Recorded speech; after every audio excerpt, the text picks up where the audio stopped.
There are some iconic soundtracks in video game history. There's epic orchestras and cinematic scores, but Fallout does something completely different, and that is, it doesn't just use music to set the mood, it uses music to lie to you. While the world of Fallout and the world around you is burned, nuked, poisoned, and falling apart, the radio's still playing cheerful songs from the 1940s and 50s. It's upbeat music and romantic crooners, some about love and optimism, and that contrast is something powerful. Because Fallout's soundtrack isn't just background music like you're standing in an elevator, it's weaponized storytelling. And once you notice what the music is actually doing, you start to realize that the wasteland feels so disturbing because the game is deliberately manipulating your emotions.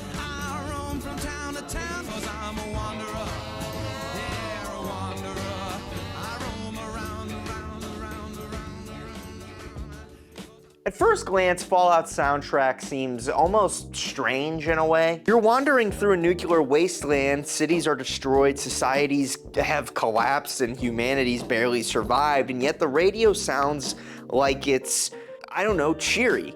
It sounds like this. I love those dear hearts and gentle.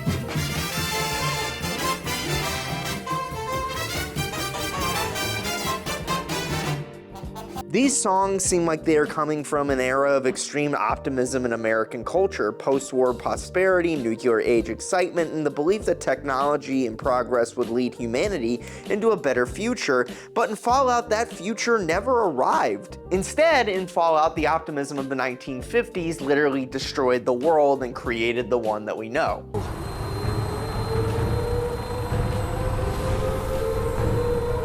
Almost there. I love you. Both of you. We love you too. Hold on!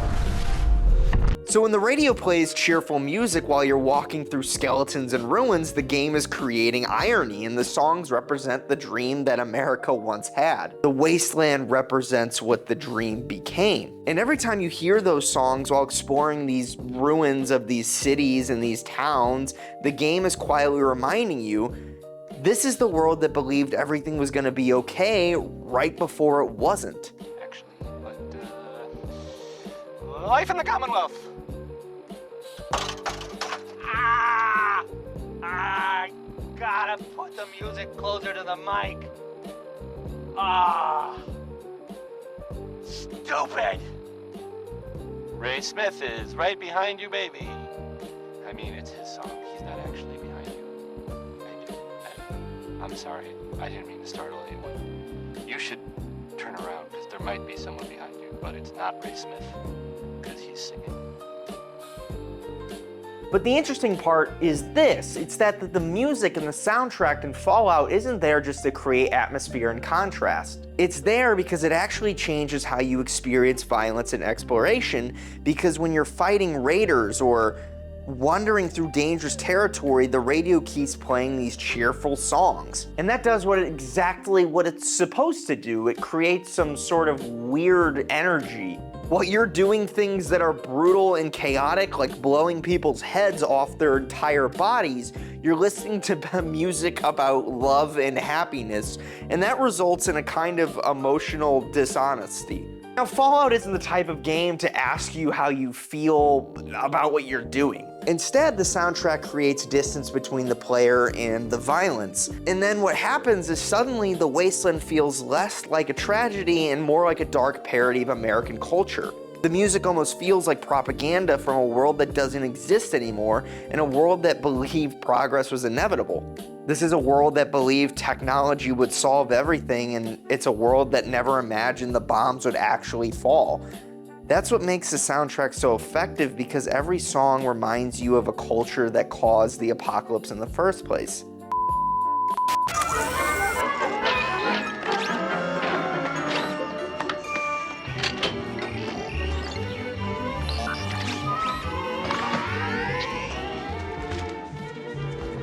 Our American way of life.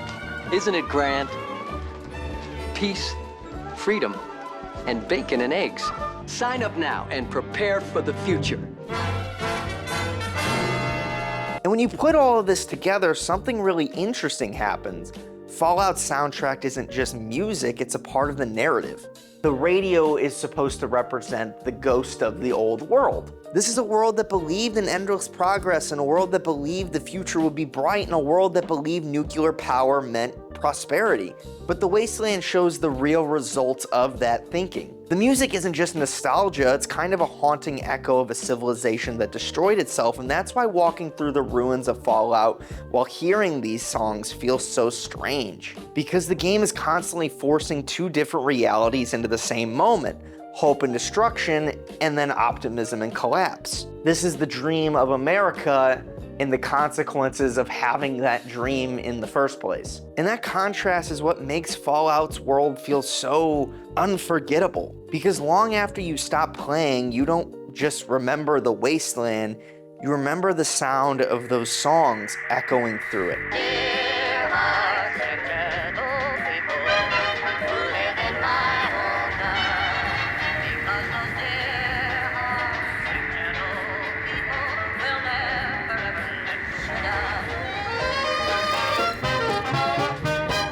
Now, Fallout isn't the only game to use music in interesting ways. I think BioShock did something super similar to this, but regardless, there are very few games that use music as quietly and as cleverly as Fallout does. It's cool to kind of deep dive into the soundtrack of this video game and how important it is to tell the narrative of it and the exposition of the world, both present and past. Because what that does is that the soundtrack doesn't just make the world that you're playing in feel immersive, it makes it feel like it's haunted by its own past before you ever even played. But I'm curious what you think about that. Do you leave the radio on when you play Fallout? Or do you explore the wasteland in complete silence? What other games do you think uses the soundtrack as a part of a narrative tool? Like I said, BioShock is something that does it very similarly to Fallout in a way.